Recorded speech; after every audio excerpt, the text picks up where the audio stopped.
The night is quiet, and a story awaits. Before we begin, please like, subscribe, and turn on the bell so the night always finds you. You step into the old antique shop, the air thick with the scent of aged wood and forgotten stories. The bell above the door jingles softly, a sound that feels like it's been waiting for you. The shop is a labyrinth of treasures, jade carvings, porcelain vases, and dusty scrolls stacked in corners. Your eyes wander, drawn to the flicker of a candle's glow reflecting off something in the back. It's a mirror, tall and ornate, its frame carved with lotus flowers and twisting vines.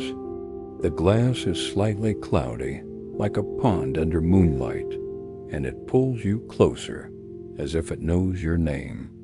The shopkeeper, an old woman with silver hair pinned tightly, watches you from behind the counter. Her eyes are sharp, like she's seen more than she ever tell. You ask about the mirror, and she hesitates, her fingers tightening around a cloth she's using to polish a brass figurine.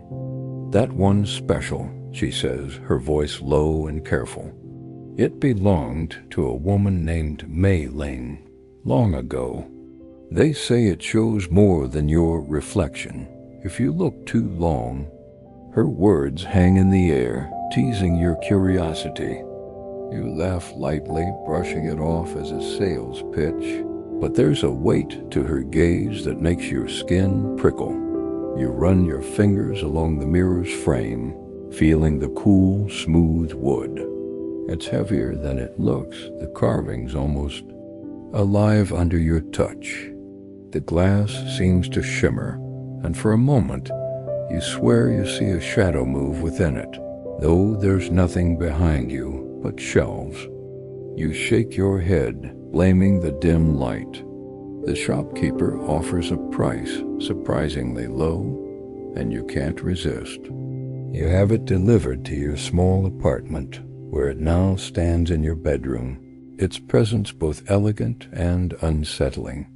That night, you lie in bed, the mirror catching the glow of the street lamp outside. You can't sleep. The air feels charged, like the moment before a storm. You get up, drawn to the mirror again, and stand before it. Your reflection looks normal at first, your tired eyes, your messy hair. But as you stare, the edges of the glass seem to blur, and a faint outline forms behind you. It's not your shadow. It's a woman, her face pale, her eyes wide and dark. You spin around, heart racing, but no one's there. The room is empty. When you look back, the mirror shows only you. You tell yourself it's a trick of the mind, a late-night illusion. But as you climb back into bed, you feel her eyes on you like a whisper you can't quite hear. The mirror stands silent, but it feels alive, watching, waiting. You pull the covers over your head, trying to shake the unease. Sleep comes slowly, and when it does, you dream of a woman in a red dress, her face hidden, standing in a garden under a moon that never sets. The next morning, you wake to sunlight streaming through the window, the mirror gleaming innocently. You laugh at yourself, at how a piece of furniture spooked you. But as you get ready for the day, you avoid looking into it too long. There's a pull to it, a quiet invitation, and you're not sure you're ready to answer. You head out, locking the door behind you, but the memory of that shadowy figure lingers, like a song stuck in your head. You wonder about Mei Ling, the woman the shopkeeper mentioned. Who was she? And why does her mirror feel like it's holding on you something unfinished? You can't stop thinking about the mirror as you go through your day. The city hums around you with its crowded streets and honking cars, but your mind keeps drifting back to that fleeting shadow in the glass. At work, you're distracted, your fingers pausing over your keyboard as you wonder if you imagined it. Your coworker, Sarah, notices your faraway look and asks what's wrong. You hesitate, then mention the mirror, leaving out the part about the woman's silhouette. Sounds creepy, she says with a laugh, tossing her hair. Old stuff like, that always has a story. You should look it up. Her words spark an idea, and you decide to dig into the mirror's history when you get home. The evening finds you back in your apartment, the mirror looming in the corner of your bedroom. It's beautiful in the fading light, the lotus carvings, catching the glow like they're blooming. You sit at your desk, laptop open, and start searching for anything about antique mirrors and Mei Ling. The internet offers little at first, just vague references to Chinese folklore about mirrors holding spirits or memories. One obscure forum post catches your eye, though, mentioning a Mei Ling's mirror tied to a tragic love story from the late Qing dynasty. The details are sparse, but it hints at a woman betrayed, her heart broken, and a mirror that became her refuge. You lean closer to the screen, your pulse quickening. Could this be the same Mei Ling?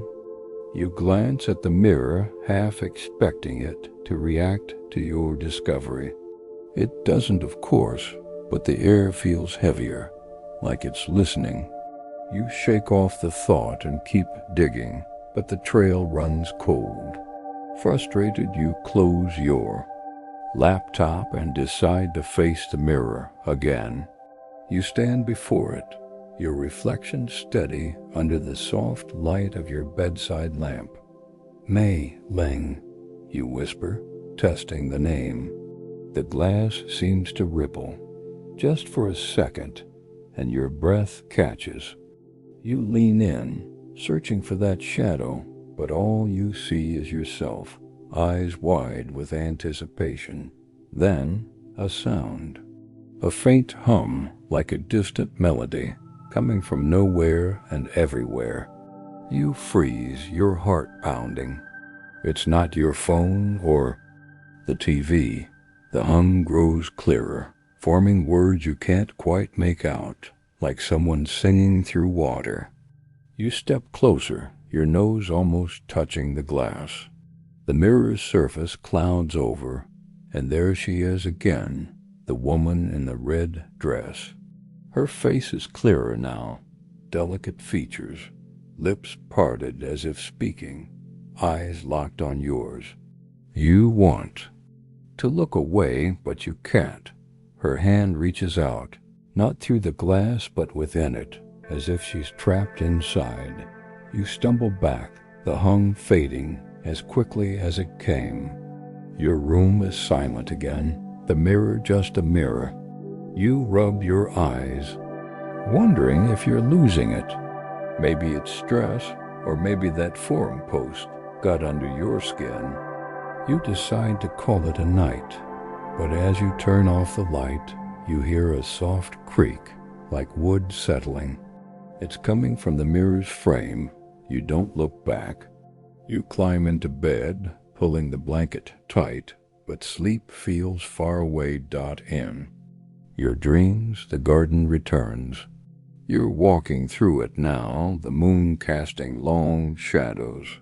The woman in the red dress stands by a willow tree, her back to you. She's humming that same haunting melody, and you feel an urge to call out to her. But every time you try, your voice catches, and the garden fades. You wake with a start, the morning light spilling across the room. The mirror stands quietly, its glass clear, but you can't shake the feeling that Mei Ling is closer now, her story pulling you in like a tide. You wonder what she wants and why her gaze feels so personal, like she knows you better than you know yourself. You wake with a lingering sense of unease, the dream's garden still vivid in your mind. The morning light filters through your curtains, painting the mirror in soft gold, but its beauty feels like a mask. You avoid looking directly at it as you get ready, brushing your teeth and pulling on your clothes with quick, deliberate movements. The mirror's presence is like a weight on your shoulders, and you can't shake the feeling that Mei Ling's story is more than just a ghost tale. You decide to visit the antique shop again, hoping the shopkeeper can tell you more. The city is alive as you step outside, the bustle of vendors and cyclists a sharp contrast to the quiet tension in your apartment. The shop is a short walk away, tucked between a noodle stand and a bookstore. When you push open the door, the bell jingles, and the familiar scent of old wood greets you. The shopkeeper is there, rearranging a display of porcelain teacups. She looks up and her eyes narrow slightly, as if she expected you. "Back so soon?" she asks, her voice carrying a hint of amusement. You nod, mentioning the mirror and the strange feelings it stirred. You don't mention the woman in the glass.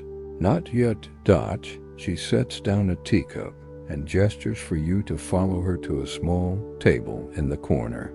Over steaming jasmine tea, she tells you about Mei Ling. She was a merchant's daughter, beautiful, but headstrong, the shopkeeper says, her fingers tracing the edge of her cup. She loved a scholar, a man her family didn't approve of. They were to marry in secret, but he betrayed her, left her for another. Mei Ling, she didn't take it well. They say she poured her heart into that mirror, cursing it to hold her. Pain, the shopkeeper's eyes meet yours, sharp and knowing. Be careful. It has a way of showing you things you might not want to see. You leave the shop with more questions than answers, the shopkeeper's warning echoing in your head. Back home, the mirror seems to wait for you, its glass catching the afternoon light. You sit on your bed, staring at it, wondering if Mei Ling's pain is what you've been seeing. You think about your own life, the relationships that fizzled out, the promises that didn't last. Maybe the mirror is just reflecting your own doubts, your own heartaches. But that hum, that figure in the glass feels too real to be just your imagination. As night falls, you light a candle, hoping its warm glow will make the room feel less heavy. You stand before the mirror again, your reflection steady, but your pulse unsteady. "Mei Ling," you say softly, your voice barely above a whisper. The air shifts and that hum returns, louder now, like a song carried on the wind. The glass clouds over, and there she is, her red dress vivid, her face clearer than ever. Her eyes are pleading, and her lips move, forming words you can't hear. You lean closer, your breath fogging the glass, and for a moment you feel it pull. Like the mirror is trying to draw you in. Your phone buzzes, snapping you out of it. It's a text from Sarah, asking if you're okay. You step back, the hum fading, the woman gone. Your heart is racing, but you force yourself to reply, telling Sarah you're fine. You're not sure you believe it. You blow out the candle and climb into bed, but the mirror's presence feels stronger now, like it's watching you even in the dark. In your dreams, you're back in the garden, and Mei Ling turns to face you. Her eyes are yours, and her voice, soft and sad, says, "You know what it's like." You wake with a gasp, the words lingering, and you wonder if the mirror is showing you Mei Ling's story, or if it's starting to tell yours. You lie awake, the echo of Mei Ling's words from your dream clinging to you like morning mist. The mirror stands silently in the corner, its frame catching the faint glow of dawn creeping through your window. You know what it's like, she said, and the thought unsettles you. What does she mean? You think of past heartaches, moments of trust. Broken, but none feel deep enough to connect to her ghostly presence. You roll out of bed, determined to keep your day normal, but the mirror's pull is stronger now, like a tide tugging at your thoughts. You head to a nearby cafe, hoping the bustle of people and the smell of coffee will ground you. Sitting at a cornered table, you sip your latte and scroll through your phone, searching for more about Mei Ling. You find a digital archive of old Chinese talis, and one entry mentions a merchant's daughter who, after a betrayal, vanished into her family's estate, never seen again. The story doesn't name her, but it describes a mirror that held her sorrow like a lover's vow. Your stomach twists. It feels too close to what the shopkeeper told you. You wonder if Mei Ling's pain is somehow reaching across time, latching onto you. Back at your apartment, the mirror seems to dominate the room, its presence louder than the traffic outside. You try to ignore it, focusing on chores, but your eyes keep drifting to the glass. By evening, curiosity wins. You light a candle again, its flame flickering as you stand before the mirror. You don't say her name this time, but you don't need to. The hum starts almost immediately, soft and mournful, like a lullaby from another world. The glass clouds, and Mei Ling appears, her red dress flowing as if caught in a breeze. Her face is sharper now, her eyes brimming with something. Between sorrow and longing, you feel a strange warmth, like the mirror is breathing with you. Her lips move, and this time you catch a fragment of her words. He promised. The voice is faint, layered with pain, and it sends a shiver down your spine. You think of the scholar, the one who betrayed her. You want to ask her more, too. Understand why she's showing herself to you, but the air grows heavy, and the hum intensifies, vibrating in your chest. Her hand presses against the inside of the glass, and you instinctively raise yours, stopping just short of touching the surface. The candle flickers wildly, then goes out, plunging the room into darkness. You fumble for your phone's flashlight, your heart pounding. When you shine it on the mirror, it's just glass again, reflecting your wide-eyed face. You laugh nervously, trying to convince yourself it's all in your head, but the air feels charged, like the moment after a lightning strike. You decide to call Sarah, needing a familiar voice. She picks up, her tone bright but concerned when she hears the tremor. And yours. You tell her about the mirror, the hum, the woman, leaving nothing out this time. That's wild, she says, half laughing, half serious. Maybe you should get rid of it. You consider it, but something stops you. The mirror feels like a puzzle, and you're not ready to let it go. That night, you dream of the garden. Again, but it's different. The willow tree is bare, its branches clawing at the sky. Mei Ling stands closer now, her red dress tattered at the edges. She doesn't speak, but her eyes hold yours, and you feel a rush of emotions that aren't your own. Betrayal, longing, a love that burned too brightly and left only ashes. You wake with tears on your cheeks, your heart heavy with her grief. The mirror gleams in the morning light, and you realize you're not just seeing her story, you're feeling it. You wonder if she's chosen you because you share something, a wound you haven't faced. The thought is unsettling, but it makes you want to know more, to uncover what she's trying to show you.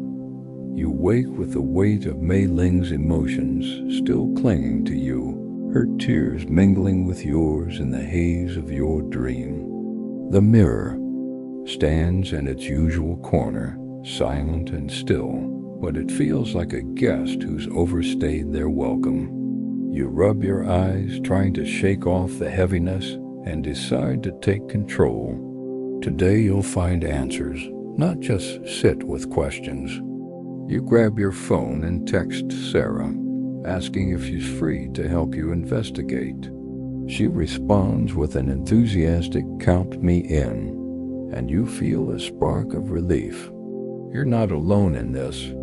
You meet Sarah at the library, a grand old building, with high ceilings and rows of books that smell like history. The two of you huddle at a table, surrounded by stacks of local records and folklore collections. Sarah's excited, treating it like a treasure hunt, but you feel a quiet urgency. You flip through fragile pages, searching for anything about Mei Ling or her mirror. Most of the stories are about ghosts and spirits, but one book, bound in faded red cloth, mentions a merchant family from the late Qing dynasty. It describes a daughter who bound her heart to a looking glass after a lover's betrayal. The text is vague, but it notes the mirror was sold off after her family's estate crumbled. Your fingers pause on the page. This has to be her dot. Sarah leans over, reading the passage. This is getting juicy, she says, her eyes gleaming. Betrayed by a lover? That's some serious drama. You nod, but your thoughts are on Mei Ling's face, her pleading eyes in the mirror. You wonder what she bound to that glass, and why it's reaching out to you now. The library grows quiet as the afternoon fades, and you feel a chill, like the mirror's influence has followed you here. You shake it off, focusing on the task, but the air feels different. Heavier dot back home. The mirror waits, its glass catching the evening's soft light. You and Sarah stand before it, her curiosity outweighing her skepticism. Okay, let's see this ghost lady, she says, half joking, but her voice wavers. You light a candle, the flame steady at first, and call Mei Ling's name. The hum starts low and haunting, and Sarah grabs your arm. The glass clouds, and there she is, her red dress vivid, her face etched with sorrow. Sarah gasps, but you're transfixed. Mei Ling's eyes lock onto yours, and her lips move, forming words you can almost hear. Find him. The hum grows louder, vibrating through the room when the candle flickers out. Sarah's grip tightens. Did you hear that? She whispers. You nod, your heart racing. Find him. The scholar who broke her heart, or someone else? The mirror clears, and you're both left staring at your reflections, the room silent again. Sarah laughs nervously, saying she needs a drink, but you can tell she's shaken. You feel it too, but there's a pull now, a need to understand Mei Ling's story. You agree to meet Sarah tomorrow to keep digging, but as she leaves, you feel the mirror's gaze on your back. That night, your dreams take you back to the garden, but it's storming now, the willow tree bending under the wind. Mei Ling stands. In the rain, her dress clinging to her, her eyes burning with purpose.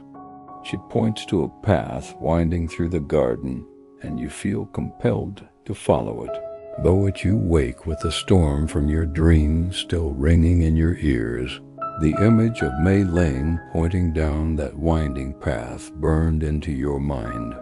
The morning is gray, rain tapping against your window, and the mirror stands quietly, its lotus carvings gleaming faintly. You feel a mix of dread and determination, like you're being pulled deeper into her story whether you want to or not.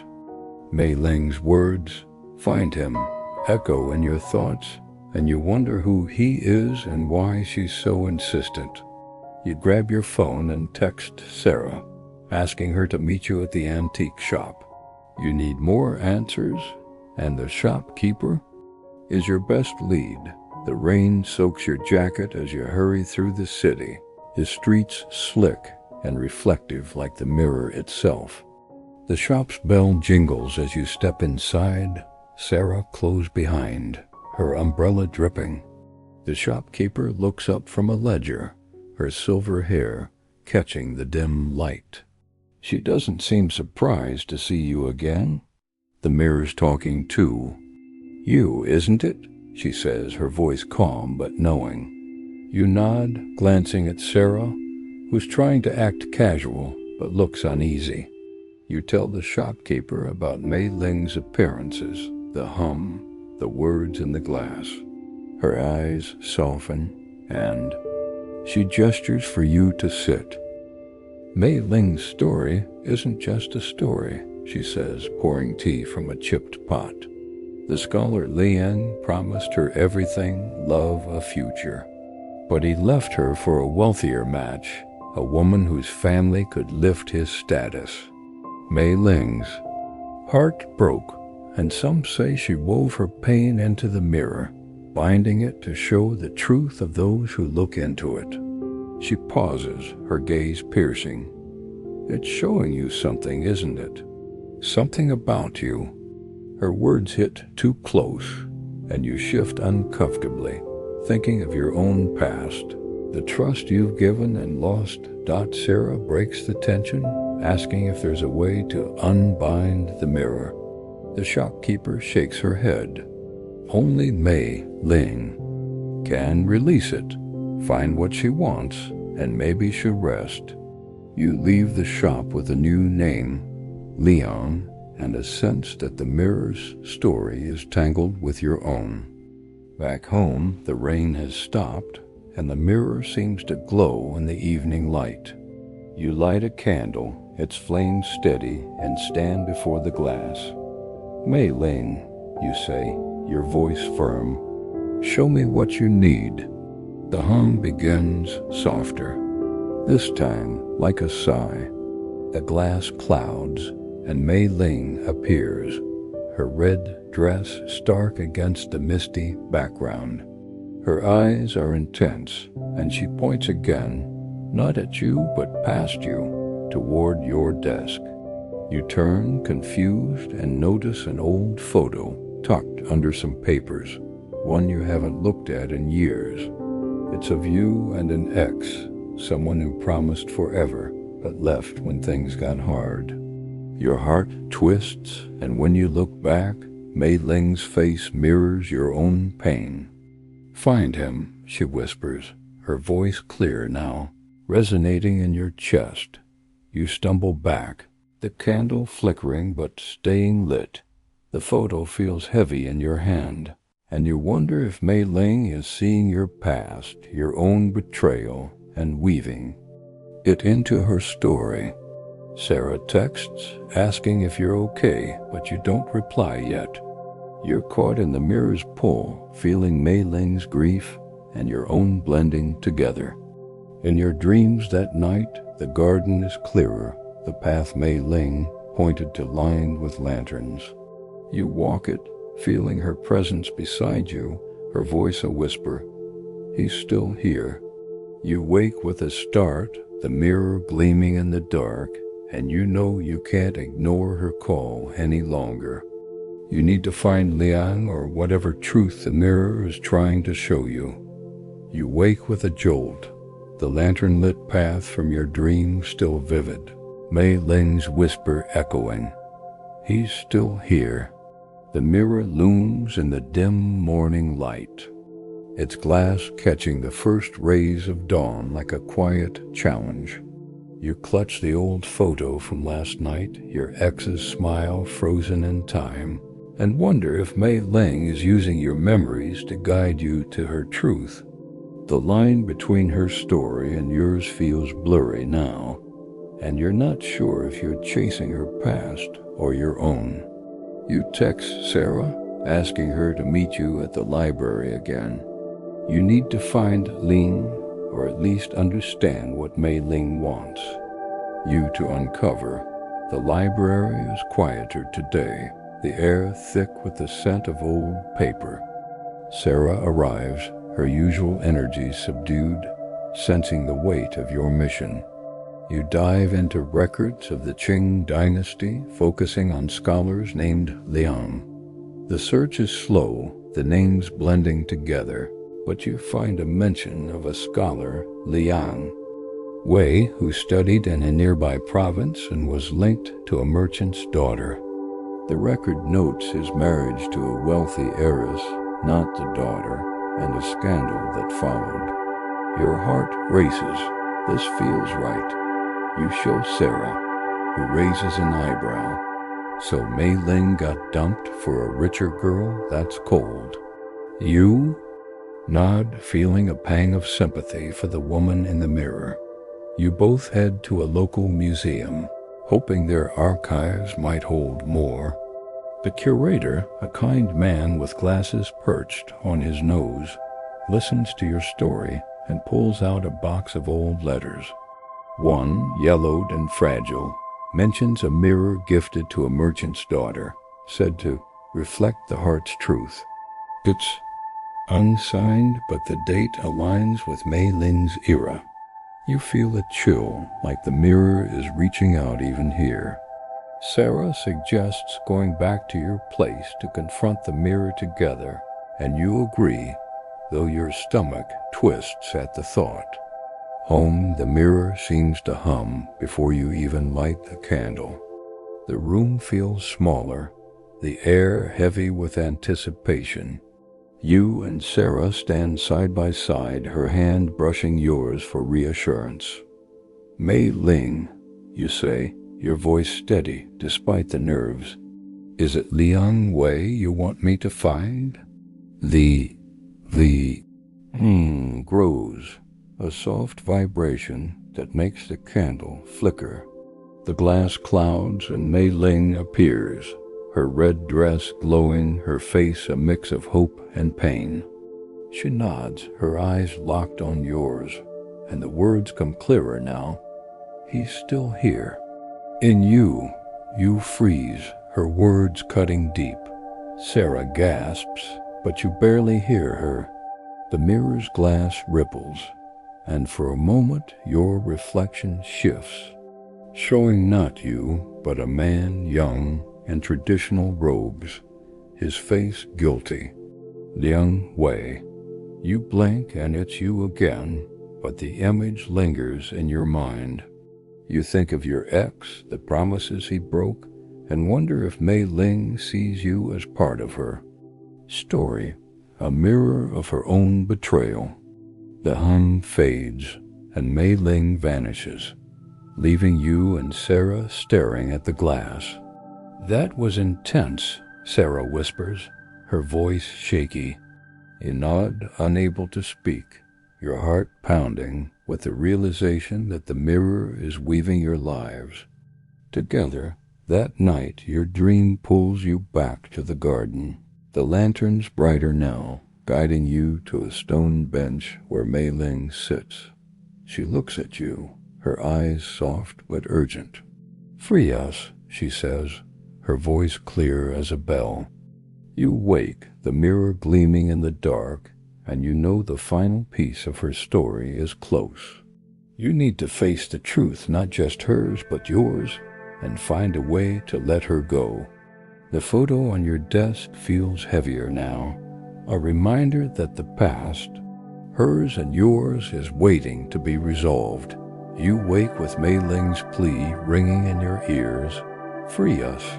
The mirror stands in the corner, its glass catching the soft light of dawn, and you feel a quiet resolve settling over you. The photo of your ex lies on your desk, a symbol of your own unresolved pain, and you know now that Mei Ling's story and yours are intertwined. Her need to find Liang Wei, to release her heart from the mirror, feels like a call to face your own past. You text Sarah, telling her you're ready to end this, and she agrees to come over. The rain has cleared, leaving the city fresh and bright, but the weight of the mirror follows you like a shadow. When Sarah arrives, her usual cheer is tempered by the gravity of what you're about to do. You both sit on your bed, staring at the mirror. "So what's the plan?" she asks, her voice soft. You take a deep breath, thinking of Mei Ling's words, the scholar's face in the glass, and the pain you've carried from your own betrayal. "We face it together," you say, "her and me." You light a candle, its flame steady, and stand before the mirror, Sarah at your side. The air feels charged, like the moment before a storm breaks. "Mei Ling," you say, your voice clear and firm, "I see you. I know your pain. I've felt it too." The hum begins, softer than before, like a heartbeat slowing. The glass clouds and Mei Ling appears, her red dress glowing faintly, her eyes searching yours. You think of Liang Wei, his betrayal, and then of your ex, the promises that crumbled. "I forgive him," you say, the words heavy but true, spoken for both you and Mei Ling, "and I let you go." The hum falters and Mei Ling's face softens. A single tear tracing her cheek dot the mirror ripples, and for a moment you see the garden from your dreams. The lanterns bright, the willow tree in bloom. Mei Ling stands there, not alone now, but with the figure in robes, Liang Wei, his head bowed.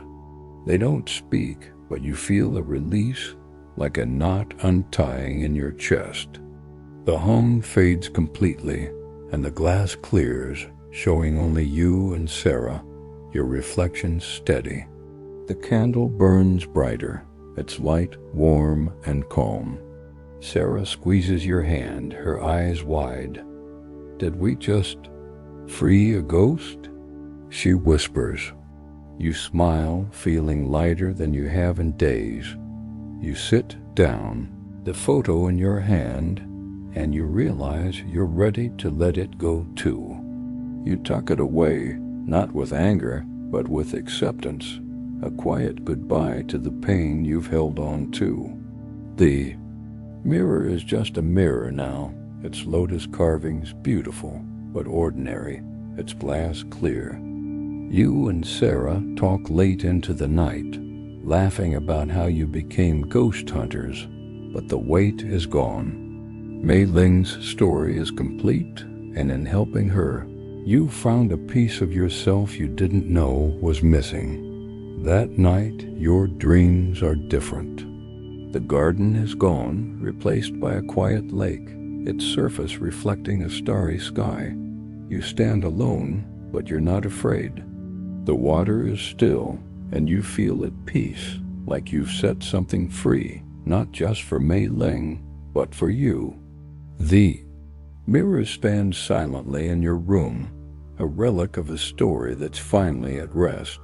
You wake to sunlight, the world feeling brighter, and you know you're ready to move forward, unburdened by the past. That's tonight's tale.